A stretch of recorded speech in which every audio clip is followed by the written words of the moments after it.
Olá, seja bem-vindo à nossa playlist, onde estamos desenvolvendo o projeto Snake Game.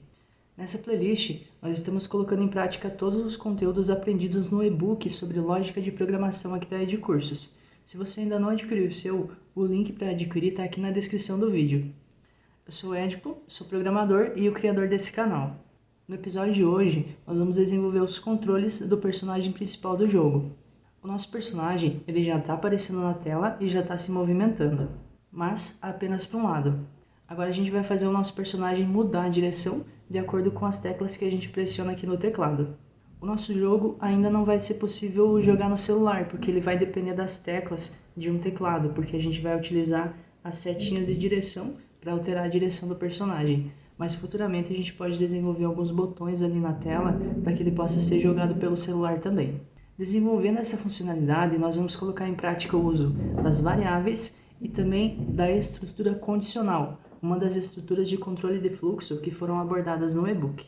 Então vamos começar. Eu já estou com o meu projeto aberto aqui na plataforma P5JS e se eu pressionar aqui o botão de play, você percebe que o personagem já está na tela e já se movimenta, mas ele vai apenas para a direção da direita.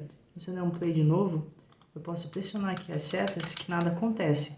Então, é isso que a gente vai fazer agora. De acordo com a seta que eu for digitar aqui no teclado, ele tem que ir para cima, para baixo, para a direita ou para a esquerda. Para começar, aqui em cima onde eu declarei as variáveis do projeto, eu vou declarar mais uma variável, que vai ser a variável chamada direção. Ela vai começar com o texto.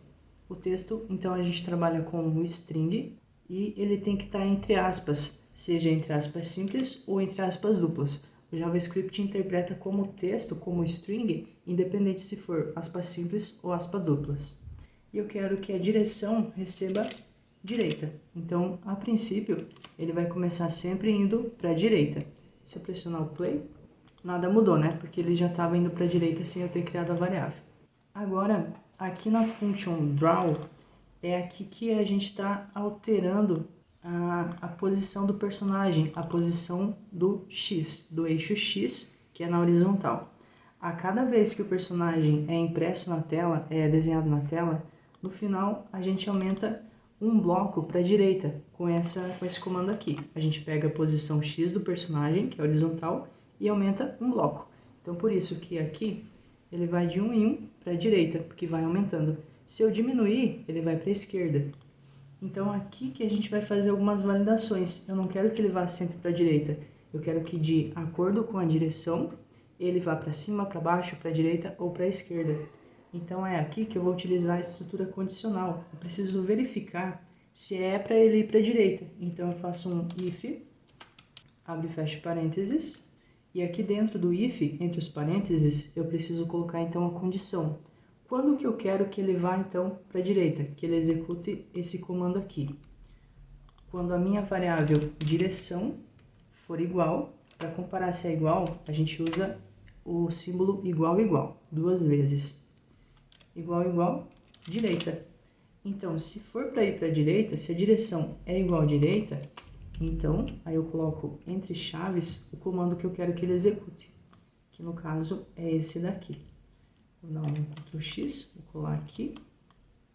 Agora, esse comando que faz o personagem ir para a direita só é executado quando a direção for direita. Eu vou salvar, vou executar, continua igual, porque a direção ela já está iniciando com direita. Agora imagine que eu quero que no início ele vá para cima, então a direção vai ser cima.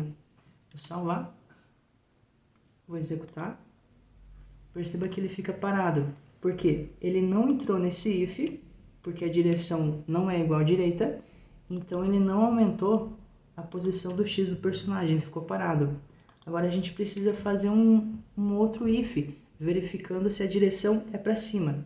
Então aqui eu concateno, coloco um else if. O else if é uma segunda verificação que ele vai fazer caso essa daqui não tenha dado true, não tenha passado nessa condição. Então, se a direção não for direita, ele vai cair aqui e eu quero fazer uma outra verificação. Eu quero verificar se a direção é igual cima. Então, vamos ver se a direção é para cima. E se a direção for para cima, eu tenho que calcular o eixo Y, porque o X é na horizontal e o Y é na vertical. Então eu preciso fazer com que ele vá para cima, então eu altero o eixo Y. Vou colocar aqui personagem, underline Y, igual personagem, underline Y. E como eu quero que ele vá para cima, eu tenho que diminuir o eixo Y. Então eu vou colocar menos o tamanho do bloco, porque ele vai de bloco em bloco. Salvar e vou executar.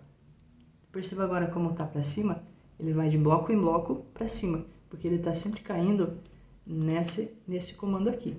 Esse daqui ele não faz, porque a direção não é direita, e esse daqui ele está fazendo, porque no caso a direção é para cima. E agora se eu vim aqui na direção e alterar para esquerda, vou colocar esquerda. Se eu salvar e executar, ele não faz nada, porque não caiu nenhum desses ifs aqui. Agora eu vou fazer mais um. Então eu coloco else if direção igual esquerda. Aí a esquerda então é no eixo X. Eu preciso pegar o personagem no eixo X, fazer ele receber ele mesmo, menos o tamanho do bloco. Então aqui, se para ir para a direita ele vai aumentando de bloco em bloco, para voltar para a esquerda ele vai diminuindo bloco em bloco. Vou executar. Então agora ele está indo para a esquerda. E agora se eu vim aqui e mudar para ele ir para baixo, obviamente ele não faz nada, porque a gente não tem nenhuma verificação vendo se é para ele ir para baixo. Então eu preciso criar mais um else if direção igual baixo. Se for para baixo, é no eixo Y. Então eu coloco o personagem Y igual personagem Y mais tamanho bloco. Porque se para ele ir para cima eu diminuo um bloco, para ele ir para baixo eu aumento um bloco. Salvar e executar. Então agora ele vai para baixo. Essa daqui é uma estrutura condicional composta, porque a gente faz vários testes utilizando, nesse caso, a variável da direção. Se a direção for direita, ele executa esse comando aqui. Se não, caso essa condição aqui não tenha sido aprovada, a direção não é direita, ele vai verificar se a direção então é para cima. Se for para cima, ele executa esse comando aqui. Se não, o else é como se fosse um senão. Se não, se a direção é esquerda, aí então ele executa esse comando aqui. Se não, se a direção é para baixo, ele executa esse comando aqui. E se eu vim aqui e deixar a direção para nada, vou executar, ele não faz nada, porque não entrou em nenhum desses blocos de comando aqui, e nenhum desses comandos foi executado. Não atendeu nenhuma das condições que a gente fez aqui. Só que agora tem um detalhe. Até agora, a gente vem aqui e altera a direção, por exemplo, para cima. Se eu der um play, ele vai para cima. Mas se eu pressiono as teclas do teclado, ele ainda não está funcionando. E é isso que a gente vai fazer agora. Para isso, novamente a gente vai contar com uma função do próprio P5JS. Ele tem uma função que é chamada quando eu pressiono qualquer tecla do meu teclado. Então aqui abaixo, bem no final do meu código, eu vou chamar essa função. Na verdade, eu vou implementar ela. Eu vou criar aqui uma function chamada keyPressed. Tem que ser exatamente esse nome aqui, porque ela é uma função que é chamada pelo P5JS. Se eu criar um outro nome, ele não vai encontrar. Então, ele não vai chamar quando eu pressionar uma tecla. E quando eu pressiono uma tecla, eu recebo um keycode, que seria o código dessa tecla que foi pressionada. Então, aqui dentro da função, eu vou fazer um console.log. Esse comando imprime uma coisa aqui no terminal, aqui no console. E o que eu quero que ele imprima é exatamente o keycode, para a gente saber o que está vindo. Vou salvar, vou executar. Agora eu clico aqui na tela do jogo, e pressiono a tecla da direita. Perceba que veio um 39. Pressiono a tecla para baixo, veio um 40. A tecla da esquerda, 37. A tecla para cima, 38. Então esse keycode é como se fosse o código da tecla do teclado que eu estou pressionando. mas eu não vou precisar usar esses números, porque o P5JS também me dá uns enumeradores. Futuramente você vai ver bem mais a fundo o que são numeradores, mas nesse caso, cada enumerador representa um número. Para a gente não precisar digitar um número, a gente digita o nome do enumerador.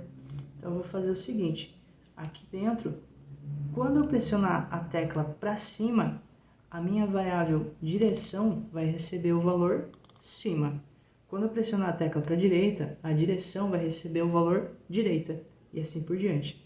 Então aqui eu preciso fazer um if para saber qual tecla que foi pressionada. E esse if eu faço verificando keycode. Quando o keycode for igual left underline arrow, esse daqui é como se fosse uma variável que guarda o código da tecla da esquerda, para eu não precisar usar esses números que a gente viu aqui. Então, quando o meu keycode for igual a left arrow, que significa esquerda, aí eu vou fazer aqui então o que ele deve executar.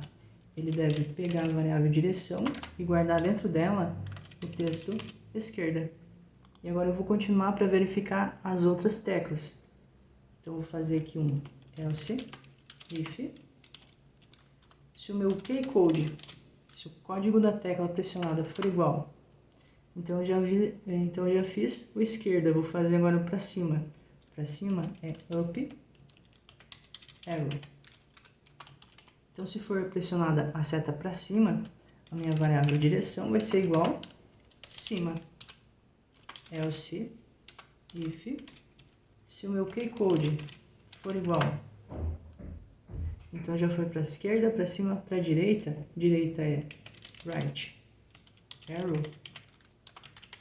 Então, a direção vai ser igual direita.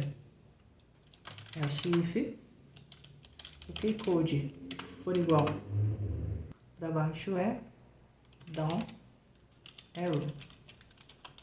Então, a direção vai ser igual baixo. Salvei. Então, vou apagar também esse console aqui. Então, esse keypressed, como a gente viu, ele vai ser chamado a cada tecla que eu pressionar aqui no meu teclado. E aqui a gente fez algumas verificações. Quando a tecla for a tecla do left, que for a setinha para a esquerda, então a minha variável direção vai ser atualizada para ser esquerda. Quando a tecla para cima, a setinha para cima for pressionada, a direção vai receber cima. Quando a setinha para a direita for pressionada, a direção vai receber direita. E quando a setinha para baixo for pressionada, a direção vai receber baixo. Agora, se eu executar, eu preciso clicar aqui na tela. Se eu clico para baixo, perceba que ela voltou. Se eu clico para a esquerda, ela vai para a esquerda, para cima, para a direita e para baixo. Então agora a gente já consegue controlar o nosso personagem. A gente consegue, pressionando aqui as setas do teclado, indicar para ele qual a direção que ele deve seguir. Vou dar um stop aqui. E aqui eu quero que você preste atenção num detalhe. Perceba que a gente tem aqui a função draw, que é ela que desenha a tela ali pra gente. Aqui embaixo a gente está desenhando então o nosso personagem. Inclusive eu vou colocar um comentário para já ficar mais fácil de entender. Para você fazer um comentário, você coloca //. Então o que acontece aqui? Aqui eu estou desenhando o personagem. Salvei. E aqui embaixo eu estou direcionando o personagem. Na verdade, direcionando não. Aqui é realmente movimentando o personagem. Só que o que acontece? O draw, ele está ficando muito grande. Perceba que, além de ele desenhar as coisas na tela, agora ele também está movimentando o personagem. Isso daqui, como ele é um bloco que executa determinada tarefa, eu posso separar ele dentro de uma função específica para ele. Assim a gente deixa o nosso código mais organizado. Como a gente viu, as funções elas servem tanto para a gente reutilizar código, como também para organizar o código do nosso projeto. Então, bem aqui no final, eu vou criar uma function. Dessa vez a function é minha, então eu posso escolher o nome que eu quiser. Eu vou colocar movimenta personagem. Abre e fecha parênteses, abre e fecha chaves. E é aqui dentro que eu vou pegar esse código aqui, que ele tá configurando a posição X e Y do meu personagem. Eu vou recortar daqui com o comentário também e colar aqui dentro. Agora nem precisa desse comentário, porque perceba que com o nome da função já dá pra gente saber que ele vai movimentar o personagem.